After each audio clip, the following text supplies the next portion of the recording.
Hello दोस्तों, नमस्कार। मैं दिलीप कुमार यादव। आप सभी लोगों का ऑप्टिमम एजुकेशन गाइडेंस पे स्वागत है। दोस्तों, आज हम वन लाइनर क्वेश्चन सॉल्व कराएंगे। इसमें आप लोगों को साइंस से रिलेटिव यानी कि आप साइंस से रिलेटिव कोई सा भी एग्जाम दे रहे हो, चाहे वो एसएससी हो, बैंक हो, रेलवे हो, व्यापम हो या स्टेट लेवल के कोई सी भी टीजीटी पीजीटी, मतलब जिसमें भी साइंस पूछी जा रही हो, तो यानी कि ये सभी प्रतियोगी परीक्षाओं के लिए उपयोगी है। तो चलिए क्वेश्चनों की ओर आगे बढ़ते हैं। दोस्तों, अगर क्वेश्चन पसंद आए तो इसको ज़्यादा से ज़्यादा शेयर करें और ज़्यादा से ज़्यादा लोगों तक पहुंचाएं। चलिए स्टार्ट करते हैं क्वेश्चन की ओर। कि कैंसर के इलाज में प्रयोग किया जाता है, तो कैंसर के इलाज में किसका प्रयोग किया जाता है? तो कोबाल्ट का। और कोबाल्ट पाया जाता है, तो कोबाल्ट किस में पाया जाता है? तो यह विटामिन बी12 में पाया जाता है। अगला कैंसर का अध्ययन कहलाता है, तो कैंसर का अध्ययन क्या कहलाता है? ओंकोलॉजी। ओंकोलॉजी। नेक्स्ट, कि आंखों की चिकित्सा किससे संबंधित है? तो जो आंखों की चिकित्सा होती है वह किससे संबंधित होती है? आंखों में कौन सी बीमारी हो जाती है? तो सार ग्लूकोमा व ट्रेकोमा। सार ग्लूकोमा व ट्रेकोमा। नेक्स्ट है एड्स परीक्षण जाना जाता है, तो एड्स में कौन सा परीक्षण करते हैं? तो इसमें एलाइजा परीक्षण करते हैं। ठीक, एलिजा परीक्षण।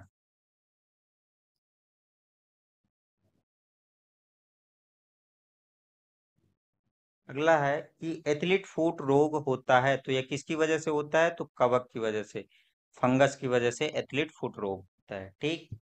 नेक्स्ट क्वेश्चन,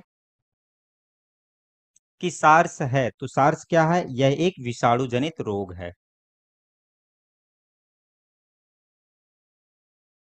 विषाणु जनित रोग।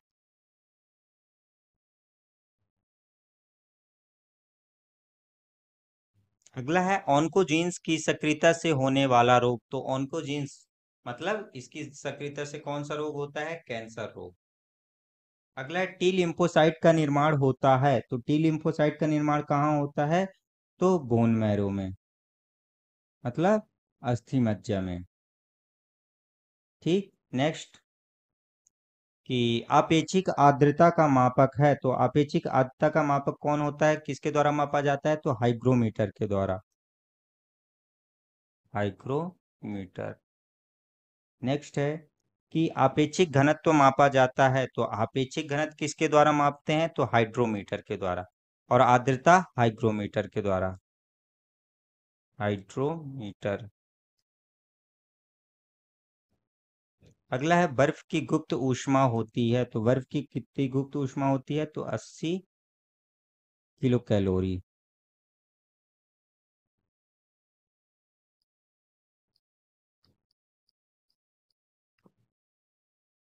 नेक्स्ट क्वेश्चन है कि डॉपलर प्रभाव संबंधित है, तो डॉपलर प्रभाव किससे संबंधित है? तो ध्वनि से। नेक्स्ट है समुद्री दूरी मापने की इकाई है, तो समुद्र की जो दूरी होती है वह किसके द्वारा मापी जाती है? तो नॉटिकल से। अगला है पीएच का निर्धारण किया जाता है, तो पीएच का निर्धारण किसके आधार पर किया जाता है? जो पीएच का निर्धारण है वह पीएच स्केल किसने दिया था? तो सोरेनसन ने। फिर अगला क्वेश्चन, कि शुद्ध जल का पीएच मान होता है, तो शुद्ध जल का पीएच मान कितना होता है? तो 7। अम्लों का स्वाद होता है, अम्ल स्वाद में कैसे होते हैं? तो खट्टे होते हैं। लेप्रोसी कोढ़ को कहते हैं, तो इसको क्या बोलते हैं? हैंसन रोग। अगला जल में घुलनशील भस्म कहलाता है, तो जल में घुलनशील भस्म कौन कहलाता है? तो क्षार। अगला क्वेश्चन है कि टाइफाइड के निदान हेतु प्रयोग किया जाने वाला रासायनिक परीक्षण है, तो टाइफाइड के निदान के लिए कौन सा परीक्षण करते हैं? तो विडॉल टेस्ट करते हैं। कौन सा? विडॉल टेस्ट। तो क्वेश्चन है कि पक्षियों को उड़ने से रोकने की प्रक्रिया क्या कहलाती है? तो यानी कि उनको उड़ने से रोकने की प्रक्रिया क्या कहलाती है? तो ब्रेलिंग कहलाती है।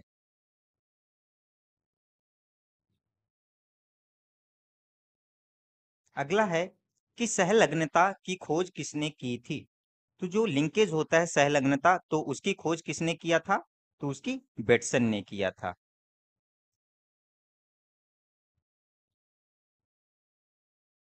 बेटसन ने। अगला है नाम नमक का अम्ल किसको कहा जाता है। तो नमक का अम्ल किसको कहा जाता है? तो HCl को, हाइड्रोक्लोरिक अम्ल को, हाइड्रोक्लोरिक अम्ल। अगला है कि डिप्थीरिया किस अंग को प्रभावित करती है। तो जो डिप्थीरिया होता है, डिप्थीरिया से लोग ग्रसित होते हैं, तो वह डिप्थीरिया किसको प्रभावित करती है? तो गले को, गला को और श्वास नली को। अगला है ग्लाइकोमा तथा ट्रेकोमा किस अंग को प्रभावित करता है। तो ग्लाइकोमा और ट्रेकोमा किस अंग को प्रभावित करते हैं? तो यह आंख को। और यह होता कहाँ है? तो आंख की कॉर्निया पे, ठीक पे। अगला है हैजा किस अंग को प्रभावित करता है। तो जो हैजा होता है वह किस किस को? आंत को और आहार नाल को।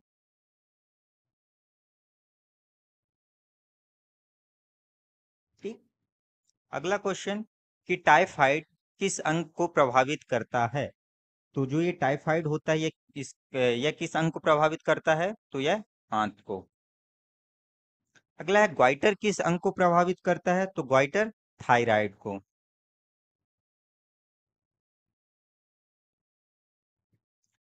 ग्रंथि निमोनिया तथा ट्यूबरकुलोसिस किस अंग को प्रभावित करते हैं। तो यह किस अंग को? ग्रंथि नहीं होगा यहाँ पे, सॉरी, ये होगा कि न्यूमोनिया तथा ट्यूबरकुलोसिस किस अंग को प्रभावित करते हैं। तो ये किस अंग को प्रभावित करते हैं? तो फेफड़ा को। ठीक। अगला क्वेश्चन है कि जॉन्डिस जो पीलिया होता है, पीलिया किस अंग को प्रभावित करता है। तो पीलिया यह यकृत को प्रभावित करता है, लीवर को। इसमें व्यक्ति क्या होता है, उसमें पीलापन आ जाता है। ठीक। एड्स का पूरा नाम क्या है। तो एड्स का पूरा नाम क्या है? Acquired immuno deficiency syndrome. Acquired immuno deficiency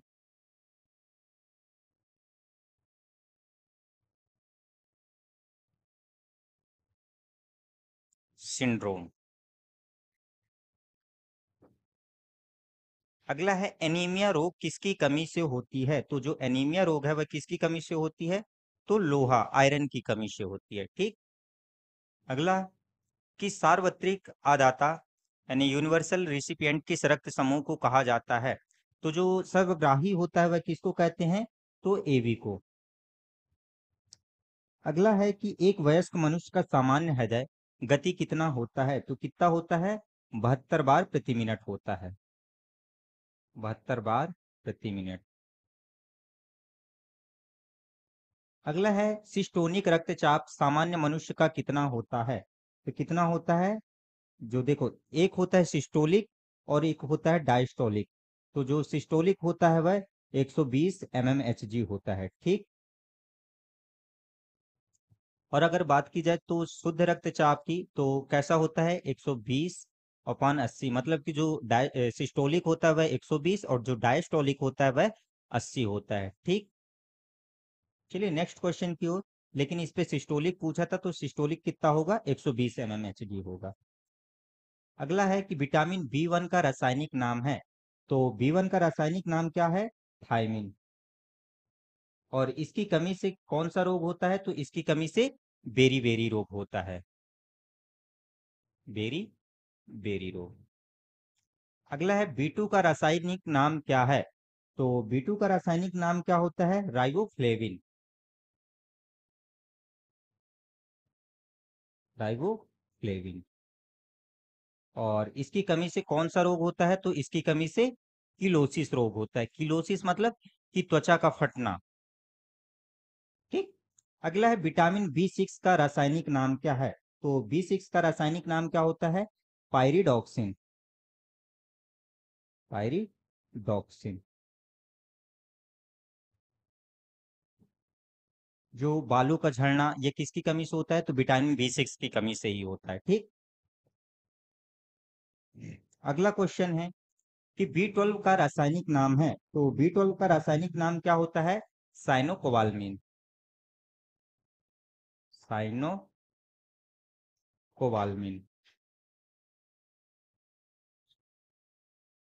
B12 का रासायनिक नाम क्या है? साइनोकोबाल्मिन। और इसकी कमी से क्या रोग होता है? तो इसकी कमी से एनीमिया रोग होता है।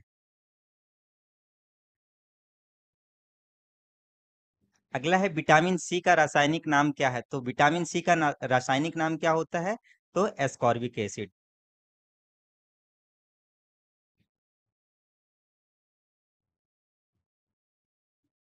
और इसकी कमी से कौन सा रोग होता है? तो एस्कर्वी रोग होता है।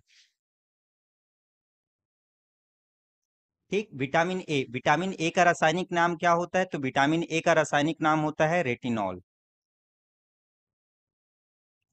और इसकी कमी से कौन सा रोग होता है? तो इसकी कमी से रतौंधी रोग होता है। ठीक, नेक्स्ट क्वेश्चनों की ओर। विटामिन डी का रासायनिक नाम क्या है? तो विटामिन डी का रासायनिक नाम क्या है? तो विटामिन डी का है कैल्सीफेरॉल। कैल्सीफेरॉल। और इसकी कमी से कौन सा रोग होता है? तो इसकी कमी से होता है रिकेट्स रोग।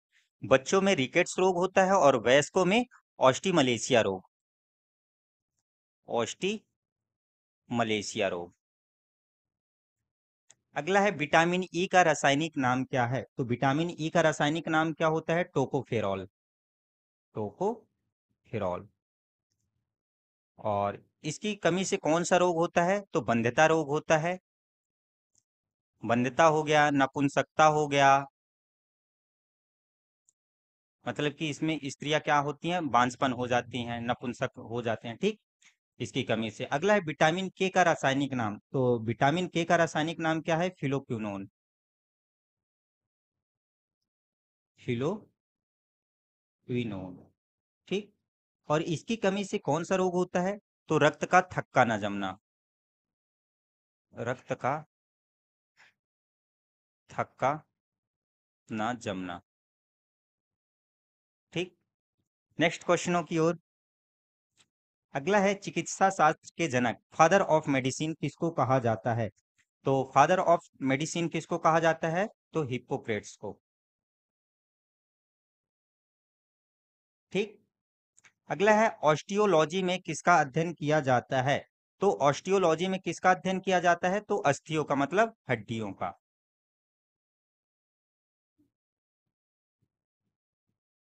अगला है जंतु विज्ञान का जनक, फादर ऑफ जूलॉजी किसको कहा जाता है? तो फादर ऑफ जूलॉजी अरस्तु जी को कहा जाता है।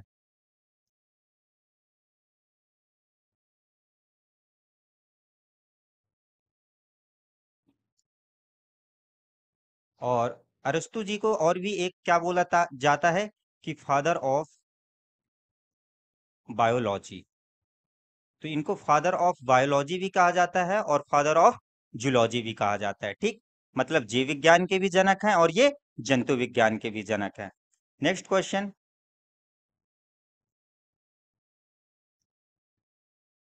कि गर्भ निरोधक गोलियां का निर्माण किसने किया था? तो जो गर्भ निरोधक गोलियां होती है उनका निर्माण किसने किया था? तो उनका नाम क्या है? पिनकस जी ने किया था। कौन कौन सी होती हैं गर्भ निरोधक गोलियां? तो माला डी हो गई, सहेली हो गई, ये सभी कैसी होती हैं? गर्भ निरोधक गोलियां होती हैं। ठीक, अगला है मानव शरीर की सबसे बड़ी हड्डी कौन है? तो मानव शरीर की जो सबसे बड़ी हड्डी होती है वह कौन सी होती है? फीमर की हड्डी। और ये पाई कहाँ जाती है? तो यह हमारे जांघ में पाई जाती है। ठीक, अगला है मानव शरीर की सबसे छोटी हड्डी। तो सबसे छोटी हड्डी कौन सी होती है? स्टेपिज होती है। और ये कहाँ पाई जाती है? तो यह कान में पाई जाती है। अगला है ऑस्टिमलेशिया किस विटामिन की कमी से होता है? तो देखो जस्ट अभी हमने बताया था कि जो ऑस्टिमलेशिया रोग होता है वह किसकी कमी से होता है? तो विटामिन डी की कमी से। और विटामिन डी का रासायनिक नाम क्या है? तो विटामिन डी का रासायनिक नाम है कैल्सीफेरॉल। ठीक, और ये वयस्कों में जो ये ऑस्टिमलेशिया या किस में होता है, तो यह वयस्कों में होता है। अगला है पेडोलॉजी के अंतर्गत किसका अध्ययन किया जाता है? तो पेडोलॉजी के अंतर्गत किसका अध्ययन किया जाता है? मृदा का, मिट्टी का। मिट्टी का अध्ययन क्या कहलाता है? पेडोलॉजी। अगला है कोशिका सिद्धांत किसने प्रस्तुत किया था? तो जो कोशिका सिद्धांत है वह किसने दिया था? तो स्लाइडन एवं स्वान ने। स्लाइडन एवं स्वान। तो स्लाइडन ने कब दिया था? स्लाइडन ने 1838 में दिया था। और ये कौन थे? ये बॉटनिस्ट थे। और जो स्वान थे इन्होंने 1839 में दिया था। ये कैसे थे? ये कौन थे? ये जूलॉजिस्ट थे। ठीक। और स्लाइडन एवं स्वान ने क्या दिया था कि देखो, स्लाइडन ने बोला था कि जो पौधों यानी कि जो पौधे बने हैं वह कैसे बने हैं कि छोटी छोटी कोशिका, मतलब एक या दो से अधिक कोशिकाओं से मिल करके बने हैं। वैसे ही सेम स्वान ने कहा था कि जो हमारे एनिमल है, जो जंतु है, उनका भी जो शरीर का विकास हुआ है वह छोटी छोटी कोशिकाओं से ही मिलकर हुआ है। लेकिन क्या हुआ था, इन्होंने ये बताने में असमर्थ थे कि जो ये कोशिकाएं बनती हैं ये कैसे बनती हैं, ये बताने में असमर्थ थे। ठीक। तो फिर इसके लिए कौन आए थे? तो इसके लिए आए थे रुडोल्फ विर्चो ने। चलिए आगे बात करेंगे उनके बारे में। अगला है कोशिका का शक्ति केंद्र, पावर हाउस ऑफ सेल किसे कहा जाता है? तो माइटोकॉन्ड्रिया को कहा जाता है। माइटोकॉन्ड्रिया को। अगला है टमाटर में कौन सा लवक पाया जाता है? तो टमाटर में कौन सा प्लास्टिड पाया जाता है? तो इसमें लाइकोपीन पाया जाता है। अगला है कि गाजर में कौन सा लवक पाया जाता है? तो गाजर में कौन सी प्लास्टिड पाई जाती है? तो गाजर में कैरोटीन पाई जाती है। अगले क्वेश्चनों की ओर। चुकंदर में कौन सा लवक पाया जाता है? तो चुकंदर में कौन सा प्लास्टिड पाया जाता है? तो इसमें विटामिन पाया जाता है। विटामिन। और आत्महत्या की थैली किसको कहते हैं? तो आत्महत्या की थैली कहा जाता है लाइसोसोम को। क्यों? क्योंकि ये हमारे जितने भी वेस्ट पदार्थ होते हैं या सेल्स होती हैं जो वेस्ट हो गई, तो उनको क्या करती है, यानी हाइड्रोलाइज करने का काम करती है। कौन? लाइसोसोम। इसलिए लाइसोसोम को क्या कहते हैं? आत्महत्या की थैली या सुसाइडल बैग। ठीक। अगला है लाइसोसोम की खोज किसने की? तो लाइसोसोम की खोज किसने किया था? तो लाइसोसोम की खोज किया था सीवी डुवे ने। सीवी डुवे ने किया था। कब किया था? 1955 में किया था। ठीक। अगला है कि चीड़ के पेड़ से कौन सा तेल निकाला जाता है? तो चीड़ के पेड़ से कौन सा तेल निकाला जाता है? तो जो ये तारपीन का तेल होता है, तो तारपीन का तेल किससे निकाला जाता है? तो चीड़ के तेल से। तारपीन का तेल। अगला है कि देवदार की लकड़ी से कौन सा तेल निकाला जाता है? तो देवदार की लकड़ी से कौन सा तेल निकाला जाता है? तो इससे सेट्स का तेल निकालते हैं।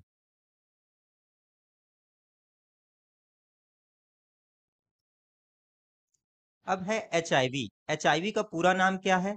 तो एचआईवी का पूरा नाम होता है human immuno virus. Human immuno human immuno deficiency virus इसको भी बोल देते हैं, है ना? Deficiency virus. अगला है कि विषाणु की खोज किसने की? तो जो वायरस होता है, वायरस की खोज किसने किया है? तो आइवेनो विस्की ने किया है। इवानो विस्की ने।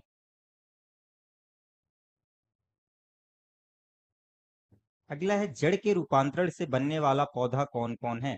तो जड़ों के रूपांतरण से जो पौधे बनते हैं कौन कौन से हैं? तो जैसे सलजम हो गया,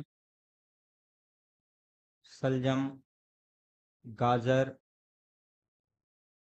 चुकंदर,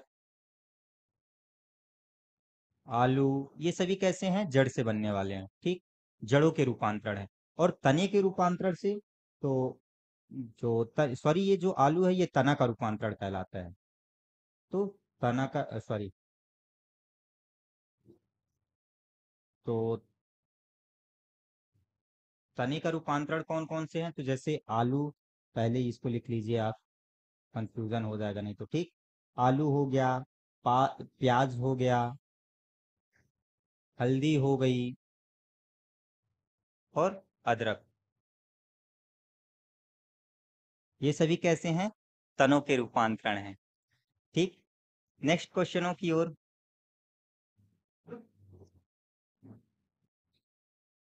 जाइलम का कार्य क्या है? तो जाइलम क्या काम करता है? तो जाइलम जो होता है, ये जो अपने, यानी कि ये जड़ से जल को हो गया और खनिज लवण को, इनका संवहन करने का काम करता है। तो जाइलम क्या करता है? जड़ से जल एवं खनिज लवणों का संवहन करने का काम, यानी कि खनिज लवणों का संवहन करता है पूरे पेड़ों में। ठीक, अगला है फ्लोएम का कार्य। तो फ्लोएम क्या करता है? तो जो अपने, यानी कि भोज्य पदार्थ होते हैं, फूड का, यानी कि उसका संवहन का करने का काम करता है। तो मतलब ये क्या करता है? ये भोजन को पहुंचाने का काम करता है। भोजन का संवहन का, भोजन को संवहन का कार्य, संवहन का कार्य। अगला है कि कौन भूमिगत जल पौधों द्वारा ग्रहण किया जाता है? तो भूमिगत जो जल पौधों द्वारा ग्रहण किया जाता है वह क्या होता है? कि कोशिका, कैपिलरी वाटर जड़ों द्वारा। तो कौन से जड़ों द्वारा? तो कैपिलरी। तो भूमिगत जल कौन सा जल है? तो कैपिलरी जल है। ठीक, या कोशिका जल बोल दें, कोशिका जल, या इसी को क्या बोलते हैं? Capillary water, capillary water. ठीक, अगला है नेक्स्ट क्वेश्चन कि हवा तेज होने पर वाष्पोत्सर्जन क्या होगा? तो अगर हवा तेज चल रही है तो वाष्पोत्सर्जन पे क्या प्रभाव पड़ेगा? ट्रांसपायरेशन। ठीक, वाष्पोत्सर्जन पे क्या प्रभाव पड़ेगा? तो यह क्या होगा? तेज होगा। ठीक, जो वाष्पोत्सर्जन है वह कैसा हो जाएगा? तेज हो जाएगा, तेज हो जाता है। अगला है तापक्रम बढ़ने से वाष्पोत्सर्जन पर क्या प्रभाव पड़ेगा? तो देखो, अगर चाहे हवा तेज हो गई, टेम्परेचर हाई हो गया, तो इनसे क्या हो जाएगा? अगर टेम्परेचर भी हाई हो गया तो वाष्पोत्सर्जन भी रेट क्या हो जाएगी? हाई हो जाएगी, मतलब बढ़ जाता है, बढ़ता जाता है। अगला है पौधों की वृद्धि के लिए कितने तत्वों की आवश्यकता होती है? तो पौधों के, यानी कि वृद्धि के लिए, तो देखो, जो माइक्रो न्यूट्रिएंट्स हो गए और मैक्रो न्यूट्रिएंट्स हो गए, इन सभी को मिला के कितने तत्वों की आवश्यकता होती है? तो 16 तत्वों की आवश्यकता होती है। अगला है जैविक खाद, बायो फर्टिलाइजर के रूप में किसका प्रयोग किया जाता है? तो जो बायो फर्टिलाइजर होता है, तो बायो फर्टिलाइजर के रूप में किसका प्रयोग करते हैं हम? तो एजोला का प्रयोग किया जाता है। अगला है अंतरराष्ट्रीय चावल अनुसंधान केंद्र कहाँ है? तो जो अंतरराष्ट्रीय की बात करें, इंटरनेशनल, तो अंतरराष्ट्रीय चावल अनुसंधान केंद्र कहाँ है? तो मनीला में है, मनीला फिलीपींस पे।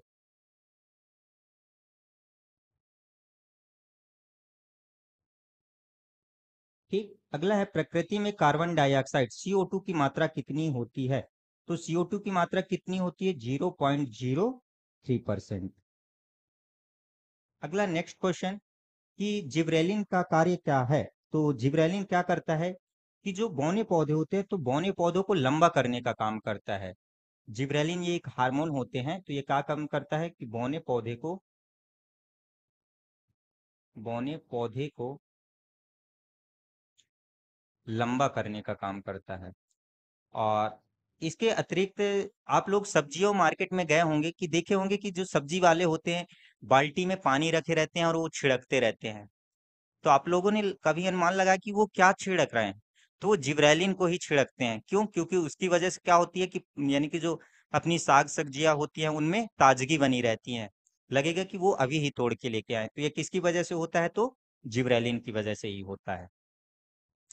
अगला है पौधों में जीवाणु जनित रोग कौन कौन है? तो अगर जीवाणु जनित जो बैक्टीरिया बैक्टीरिया के द्वारा रोग होते हैं, तो वो कौन कौन से हैं? तो जैसे आलू का सैथिल रोग हो गया, आलू का सैथिल रोग।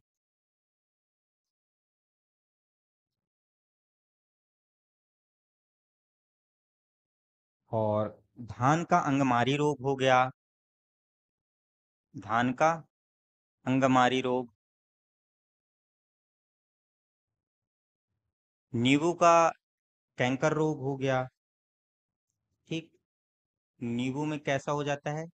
कैंकर या साइट्रस कैंकर लिख दें उसको। साइट्रस कैंकर रोग। ये सभी किसके हैं? बैक्टीरिया से होने वाले रोग हैं, जीवाणु जनित रोग है। अगला है, जीन शब्द का प्रयोग सबसे पहले किसने किया? तो जीन शब्द का सबसे पहले प्रयोग किसने किया था? तो जोहानसन ने किया था। जोहानसन ने किया। ठीक। किसने किया? जोहानसन ने।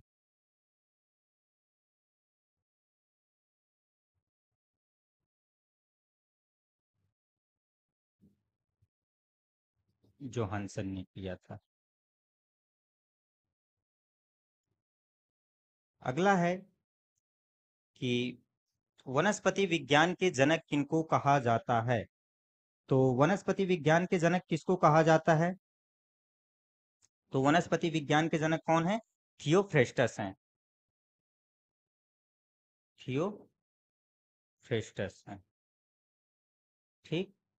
अगला है, काला जार एवं त्वचा रोग किससे होता है? तो जो काला जार है और त्वचा रोग, ये किसकी वजह से होता है? तो जो बालू मक्खी होती है, तो उसकी वजह से। किससे? बालू मक्खी, या उसको सैंड फ्लाई बोल दें। बालू मक्खी या सैंड फ्लाई। ठीक। अगला है, ट्रिपेनोसोमा निद्रा रोग किसके काटने से होता है? तो जो निद्रा रोग होता है वह किसके काटने से होता है? तो सीसी मक्खी, सीसी मक्खी या खटमल के काटने से, या खटमल के काटने से।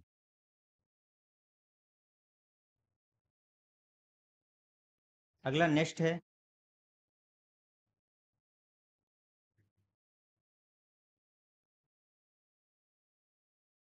कि यकृत लीवर में भविष्य के लिए भंडारित रहता है। तो जो लीवर में भंडारित रहता है वह कौन सा विटामिन रहता है? तो लीवर में विटामिन ए भंडारित रहता है, स्टोरेज रहता है। कौन सा विटामिन? Vitamin A. अगला है, विषाणुओं का अध्ययन कहलाता है। तो जो वायरस का अध्ययन, स्टडी ऑफ वायरस, क्या कहलाती है? वायरोलॉजी। वायरोलॉजी। अगला है, परमाणु के नाभिक की खोज। तो परमाणु के नाभिक की खोज किसने किया था? रदरफोर्ड ने। अगला है, परमाणु के नाभिक में होते हैं। तो परमाणु के नाभिक में कौन कौन पाए जाते हैं? तो प्रोटॉन और न्यूट्रॉन।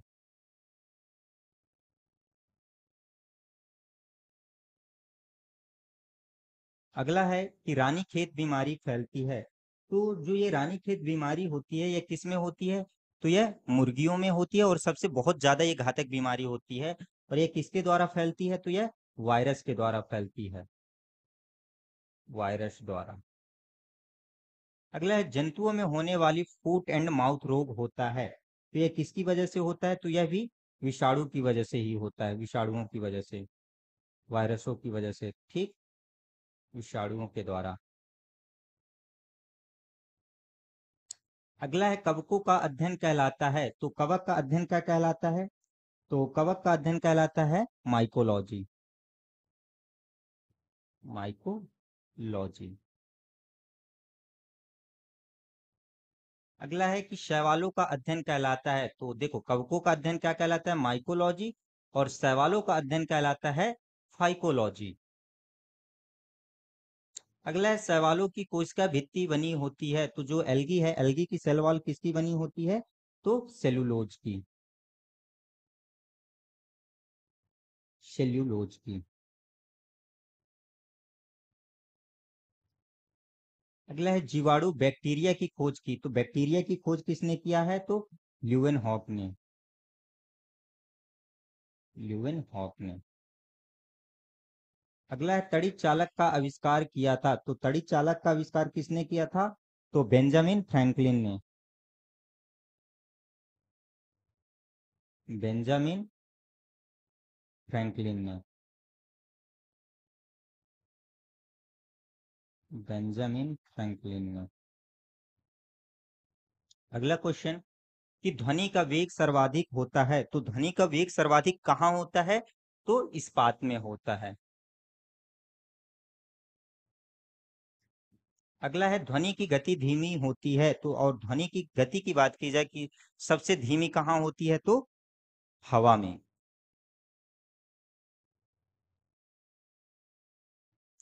नेक्स्ट, ध्वनि की चाल होती है, तो ध्वनि की चाल कितनी होती है? 760 मील 760 मील प्रति घंटा। ठीक, मतलब 1 घंटे में वह कितने मील जाती है? 760 मील। और 1 मील कितनी होती है? तो 1.609 किलोमीटर के बराबर होती है। ठीक। अगला है पनडुब्बी के अंदर से बाहर देखने के लिए प्रयोग किया जाता है, तो किसका प्रयोग किया जाता है? तो पेरिस्कोप का। पेरिस्कोप का। ठीक। अगला नेक्स्ट कि वायु है, तो जो वायु है वह कैसी है? तो यह गैसों का मिश्रण है। गैसों का मिश्रण। दोस्तों, अगर मजा आ रहा हो, वीडियो पसंद आ रही हो, तो इसको ज्यादा से ज्यादा शेयर करें। चलिए, अगला क्वेश्चन है कि चुंबक के असमान ध्रुवों में होता है, तो यानी कि अगर असमान ध्रुव हैं तो असमान ध्रुव में क्या होगा? तो अगर असमान ध्रुव है तो इनमें क्या होगा? आकर्षण होगा। और अगर समान ध्रुव है तो समान ध्रुव में क्या होता है? प्रतिकर्षण होता है। ठीक। चुंबकत्व खत्म हो जाता है, तो अगर यदि हम चुंबक को पीटें या गर्म करें तो उनका चुंबकत्व खत्म हो जाता है। मतलब पीटने या गर्म करने पर। पीटने या गर्म करने पर। अगला है हवा में ध्वनि का वेग होता है, तो जो हवा में ध्वनि की वेग की बात की जाए तो कितना होता है? 332 मीटर प्रति सेकंड होता है। ठीक। अगला कि ध्वनि तीव्रता की इकाई है, तो जो ध्वनि की तीव्रता की इकाई होती है वह क्या होती है? डेसिबल होती है। अगला है हवा का वाष्प घनत्व होता है, तो अगर हवा के वाष्प घनत्व की बात की जाए तो कितना होता है? 14.4 होता है। ठीक। और प्रकाश वर्ष मात्रक है, तो प्रकाश वर्ष किसका मात्रक होता है? तो यह होता है दूरी का। अगला है रेक्टिफायर का प्रयोग होता है, तो रेक्टिफायर का प्रयोग कहाँ होता है? तो एसी को डीसी में बदलने के लिए। एसी को डीसी में बदलने के लिए। बदलने के लिए। नेक्स्ट, एक प्रकाश वर्ष बराबर होता है, तो जो एक प्रकाश वर्ष है वह कितने बराबर होता है? तो 9.46 9.46 इंटू 10⁻² किलोमीटर, या 9.46 इंटू 10⁻15 मीटर के बराबर। ठीक। अगला है दूरी मापने की सबसे बड़ी इकाई है, तो दूरी मापने की सबसे बड़ी इकाई क्या होती है? पारसेक होती है। अगला है जड़ों का रूपांतरण है, तो जड़ों का रूपांतरण कौन कौन होते हैं? तो जैसे मूली हो गई और गाजर, ये क्या है? जड़ों के रूपांतरण। अगला क्वेश्चन कि मास्टर ग्रंथि कहलाता है, तो मास्टर ग्रंथि कौन कहलाती है? तो पीयूष ग्रंथि।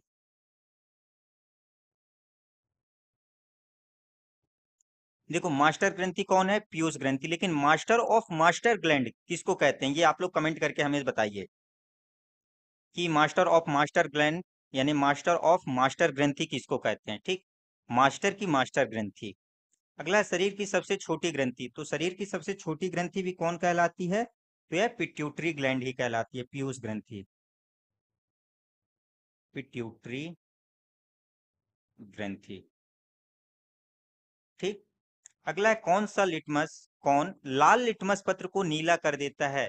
अभी तो कौन करता है? तो देखो, छलनी। एक ट्रिक के माध्यम से समझिए। छलनी मतलब छ से समझ लीजिए छार, और लाल, ल से लाल, और नी से नीला। मतलब कि जो क्षार होता है वह लाल लिटमस पेपर को नीला कर देता है, तो अपना राइट आंसर क्या जाएगा? क्षार जाएगा। ठीक, ये दूसरा है। ठीक, अगला, अम्ल में कौन से तत्व के परमाणु अनिवार्य रूप से रहते हैं? तो अम्ल में यानी कि जो परमाणु है वह कौन अनिवार्य रूप से रहता है? तो हाइड्रोजन रहता है। कौन? हाइड्रोजन। नेक्स्ट क्वेश्चन, कि जठर रस में पाया जाता है, तो जठर रस में क्या पाया जाता है? तो जठर रस में हाइड्रोक्लोरिक अम्ल पाया जाता है, HCl, हाइड्रोक्लोरिक अम्ल।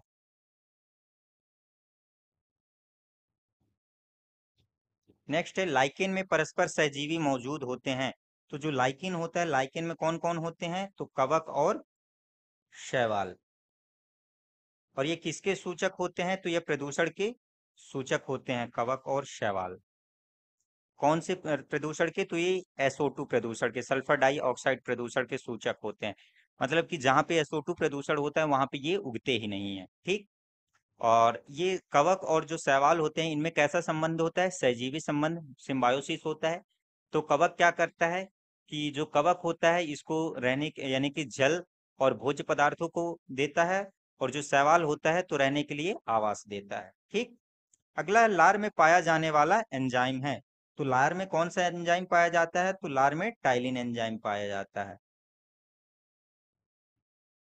और अगर बात की जाए कि लार में, यानी कि देखो, मुख में पाई जाती है, और मुख में से ही पाचन प्रारंभ कहाँ से हो जाता है? तो मुख से होता है।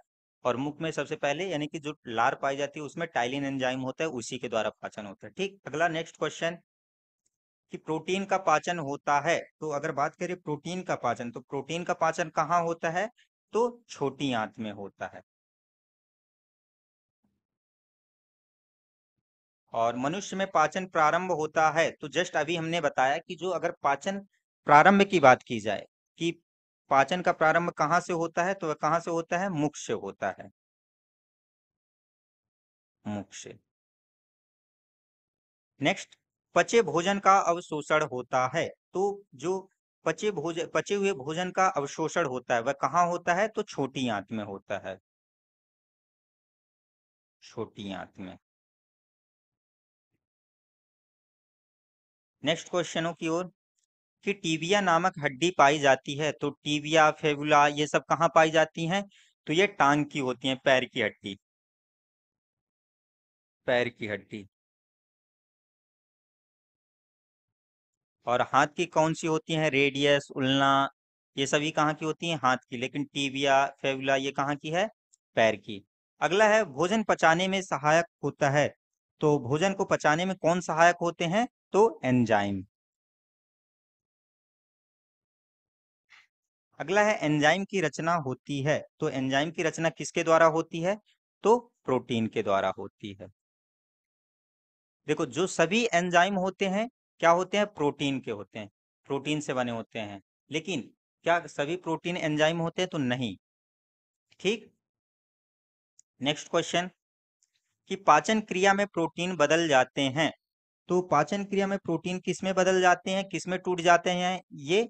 तो अमीनो एसिड में, अमीनो अम्ल में, अमीनो अम्ल में।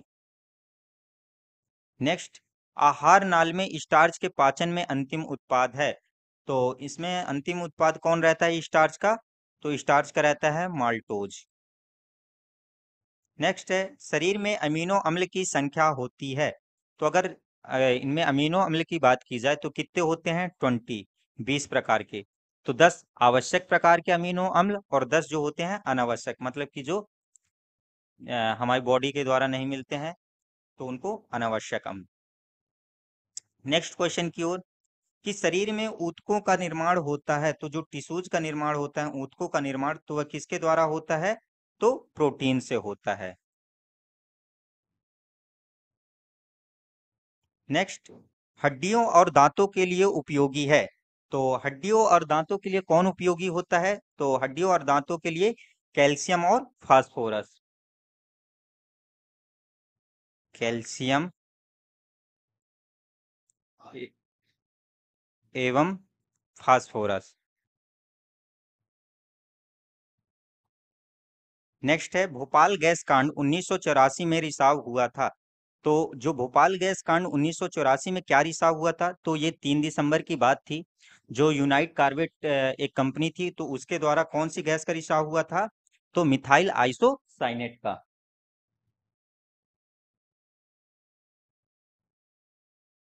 मिथाइल आइसोसाइनेट का, MIC।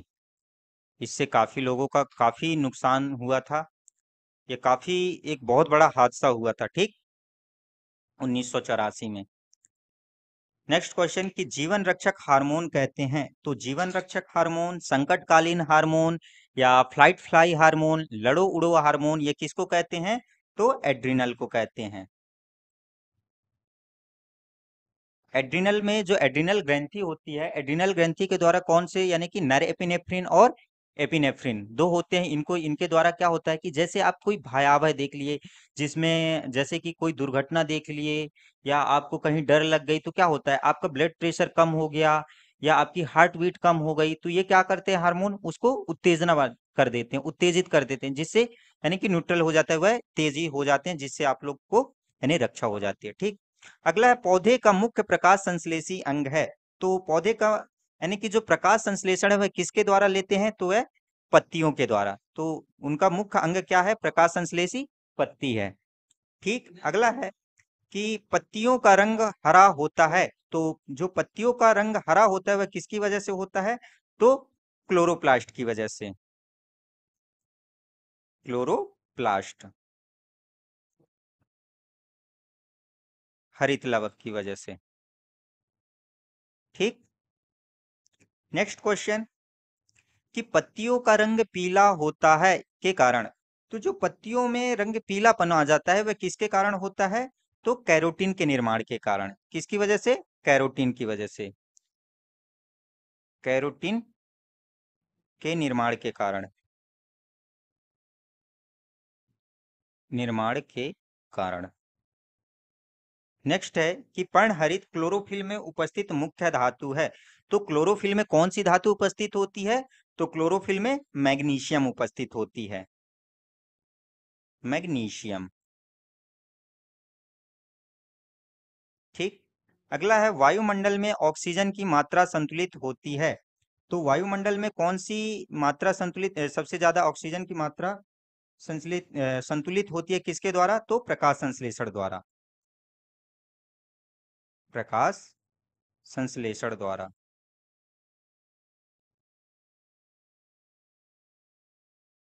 नेक्स्ट क्वेश्चन, नेक्स्ट है देखो कि पेड़ व पौधों द्वारा खाना तैयार करने की प्रक्रिया है। तो पेड़ और पौधों में जो खाना बनाते हैं वह किसके द्वारा, तो प्रकाश संश्लेषण, उसकी प्रक्रिया को क्या बोलते हैं, फोटोसिंथेसिस, प्रकाश संश्लेषण। और प्रकाश संश्लेषण की प्रोसेस क्या होती है कि carbon dioxide 6CO2 plus 6H2O किसके, सनलाइट यानी सूर्य के प्रकाश के द्वारा, और क्लोरोफिल, क्लोरोफिल, तो क्या बनता है, C6H12O6 प्लस 6O2 प्लस यानी कि 38 ATP के रूप पे ऊर्जा निकल जाती है, एडिनोसिन ट्राइफॉस्फेट। जो ATP है, ATP का फुल फॉर्म क्या होता है, एडिनोसिन ट्राइफॉस्फेट। अगला है प्रकाश संश्लेषण के लिए आवश्यक है। तो देखो प्रकाश संश्लेषण के लिए क्या क्या आवश्यक है, तो अभी हमने बताया कार्बन डाइऑक्साइड, कार्बन डाइऑक्साइड हो गया, जल हो गया, क्लोरोफिल हो गया, जो जो लिखा है सब लिख दीजिए, क्लोरोफिल, सूर्य का प्रकाश,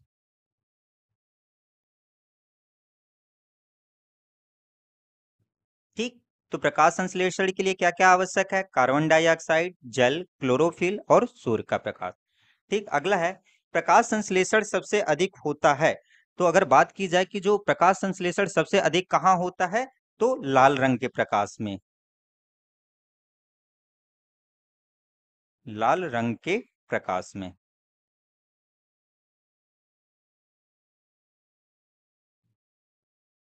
नेक्स्ट क्वेश्चन की ओर। अगला है कि दलहन के जड़ में पाए जाने वाला जीवाणु है। तो जो दलहनी फसलें होती हैं तो उसमें नाइट्रोजन फिक्सेशन के लिए एक बैक्टीरिया पाया जाता है, जीवाणु पाया जाता है, तो वह कौन होता है? राइजोबियम। राइजोबियम। नेक्स्ट, पौधे नाइट्रोजन ग्रहण करते हैं। तो नाइट्रोजन किस रूप में ग्रहण करते हैं? तो नाइट्रेट के रूप में।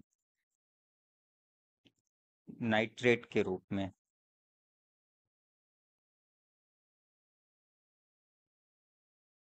नाइट्रेट, देखो एक मुझे घटना याद आ गई कि जो नाइट्रेट, अगर हमारे बॉडी में नाइट्रेट की मात्रा अधिक हो जाती है तो उसके द्वारा एक सिंड्रोम हो जाता है, उसको क्या बोलते हैं? Blue baby syndrome. यानी कि नीली है, यानी नीली बेबी सिंड्रोम होता है। वह किसकी वजह से? कि नाइट्रेट की वजह से। ठीक। नाइट्रेट जो होता है वह किस में बदल जाता है हमारी बॉडी में? नाइट्रस ऑक्साइड में, जिसकी वजह से हमारी बॉडी कैसी हो जाती है? नीली दिखाई देने लगती है। ठीक। अगला है कि पादपों में जल तथा खनिज लवणों का संचालन होता है। तो जल हो गए, खनिज लवण हो गए, तो इनका संचालन किसके द्वारा होता है? तो जाइलम के द्वारा। जाइलम द्वारा। Next question. पौधों पादपों में बना खाद्य पदार्थ पौधों के विभिन्न अंगों में पहुंचता है। तो यह किसके द्वारा? देखो, अभी आपने हम बात करी कि जल हो गया, खनिज लवण हो गए, वह किसके द्वारा पहुंच रहे हैं? जाइलम के द्वारा। और अगर बात करें जो खाद्य पदार्थ हैं, भोजन की बात की जाए, तो वह किसके द्वारा पहुंचाया जाते हैं? तो फ्लोएम के द्वारा। फ्लोएम द्वारा। नेक्स्ट है, वह यंत्र जिसके द्वारा तने की वृद्धि दर नापी जाती है वह है।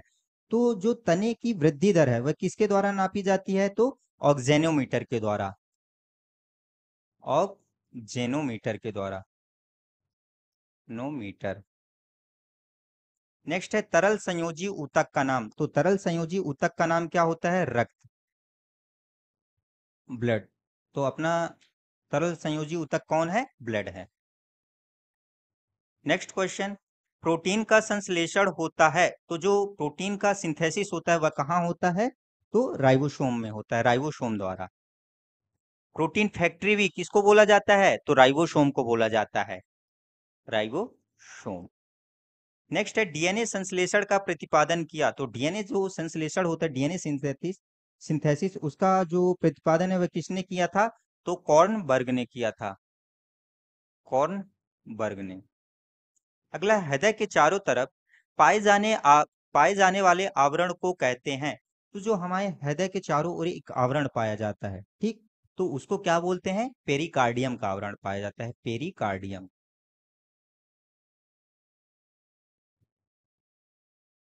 Next question. अगला है कि डीएनए और आरएनए है। तो डीएनए और आरएनए क्या होते हैं? तो ये कैसे हैं कि जो डीएनए और आरएनए है ये क्या है? न्यूक्लिक अम्ल है। न्यूक्लिक अम्ल। अब बात करें कि डीएनए का फुल फॉर्म क्या होता है। तो डीएनए का फुल फॉर्म होता है डीऑक्सी राइबोन्यूक्लिक एसिड। और आरएनए का फुल फॉर्म होता है राइबोन्यूक्लिक एसिड। और डीएनए के क्रियात्मक खंड को कहते हैं। तो डीएनए के जो एक सेगमेंट होता है, एक खंड होता है, तो उसके खंड को क्या बोलते हैं? कि जीन बोला जाता है। अगला है कि डीएनए का डबल हेलिक्स मॉडल को बनाया था। तो अगर बात करें कि डीएनए के स्ट्रक्चर की बात करें या डीएनए के डबल हेलिक्स का मॉडल की बात करें तो वह किसने दिया था? तो यह दिया था वाटसन एवं क्रिक ने। वाटसन एवं क्रिक ने।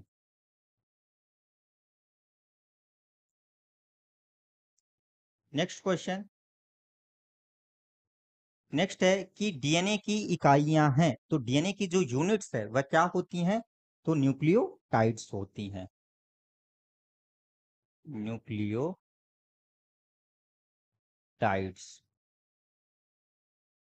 नेक्स्ट, पुरुष व स्त्री जीन संगठन होता है। जो पुरुष और स्त्री में जीन संगठन होता है, तो अगर बात करें कि पुरुष में क्या होता है? एक्स वाई पाया जाता है। और अगर स्त्री की बात की जाए तो स्त्री में एक्स एक्स पाए जाते हैं। ठीक। अगला है, एक लड़का पिता से क्रोमोसोम पाता है।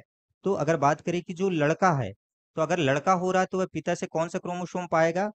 22+Y। और अगर लड़की होती है तो कौन सा? X पाती है।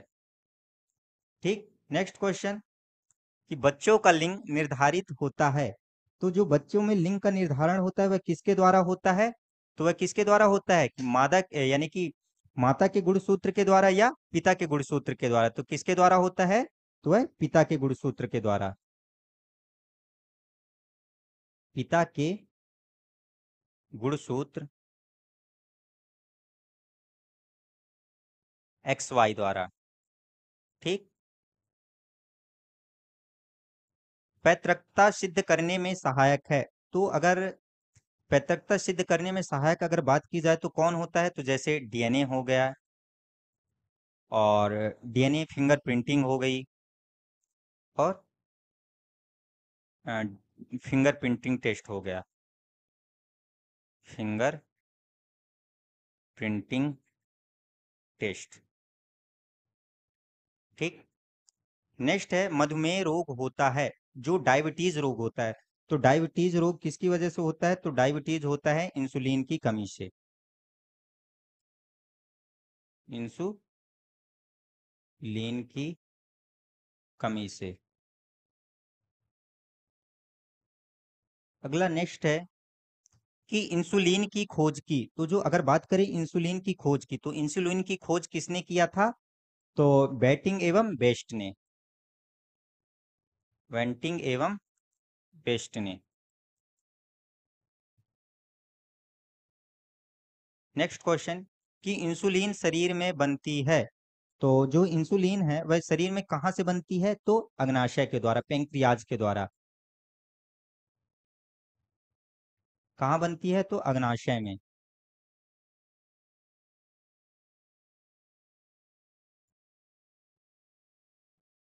अग्नाशय में। और अगर बात करें कि जो अग्नाशय, अग्नाशय में कहाँ? पेंक्रियाज में। कहाँ? तो पेंक्रियाज के बीटा सेल के द्वारा आइसोलेट किया जाता है।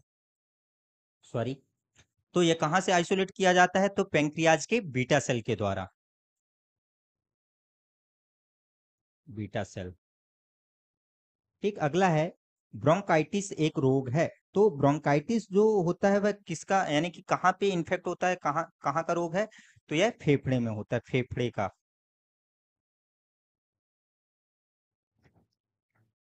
नेक्स्ट क्वेश्चनों की ओर।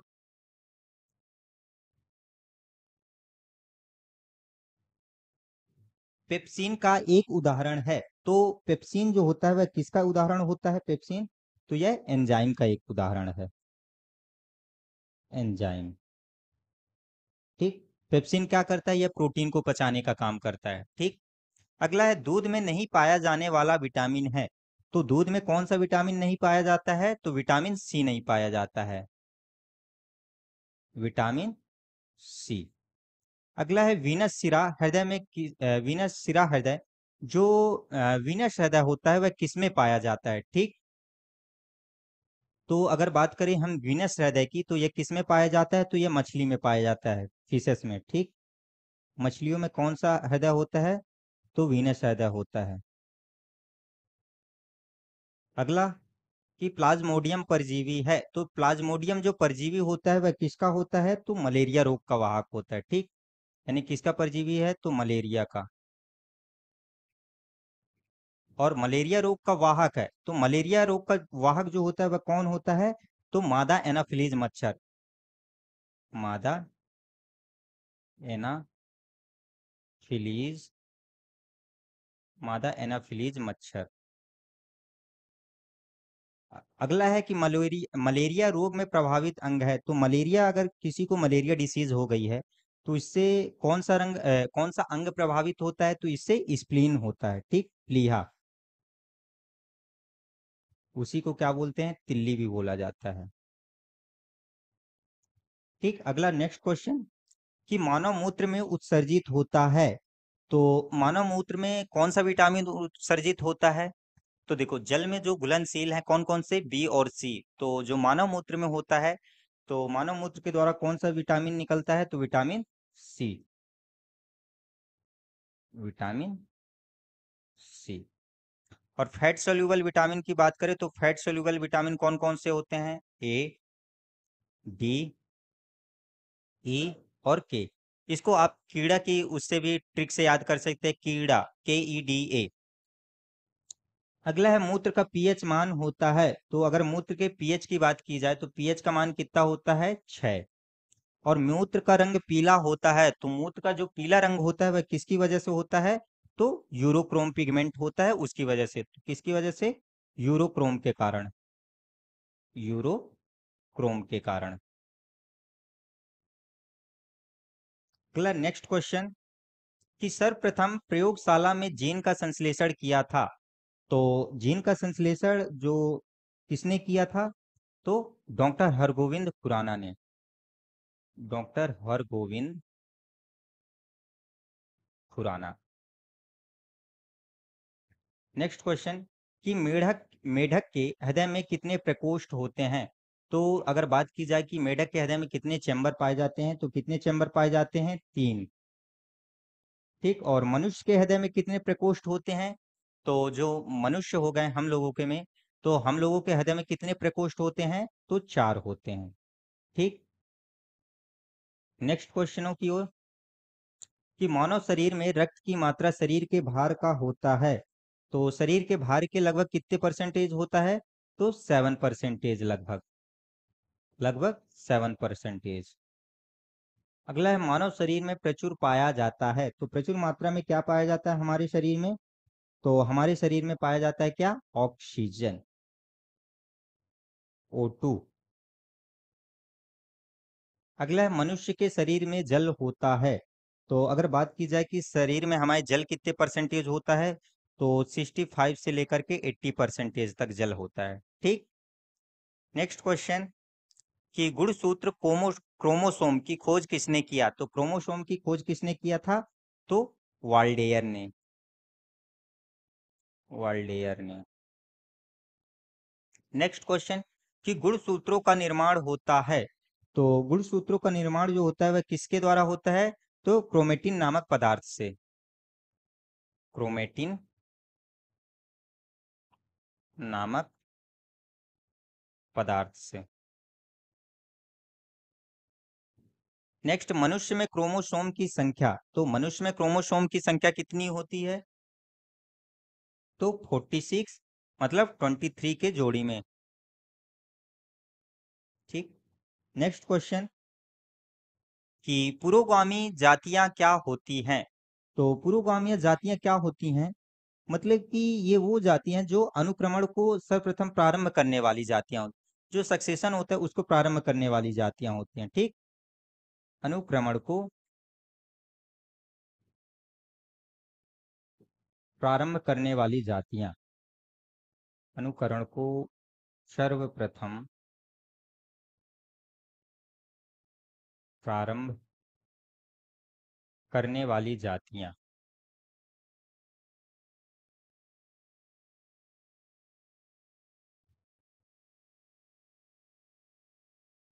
नेक्स्ट है, ऊर्जा प्रवाह का 10% नियम किसने दिया था, तो जो यानी कि जो ऊर्जा का लेवल होता है उसमें यानी कि हर उसमें 10% ही जाती है, तो यह नियम किसने दिया था, तो यह नियम दिया था लिंडमैन ने, लिंडमैन ने। ठीक, अगला है, कि जैव भार का पिरामिड हो सकता है, तो जो अगर जैव भार की पिरामिड किया जाए बायोमास की, तो उसका पिरामिड कैसे होता है, सीधा भी हो सकता है, मे बी सीधा या उल्टा, यानी दोनों हो सकता है। ठीक, तो आज के लिए दोस्तों बस इतना ही, मिलते हैं अगली नेक्स्ट वीडियो में। तो दोस्तों इस वीडियो को ज़्यादा से ज़्यादा शेयर करना। जय हिंद, जय भारत, धन्यवाद।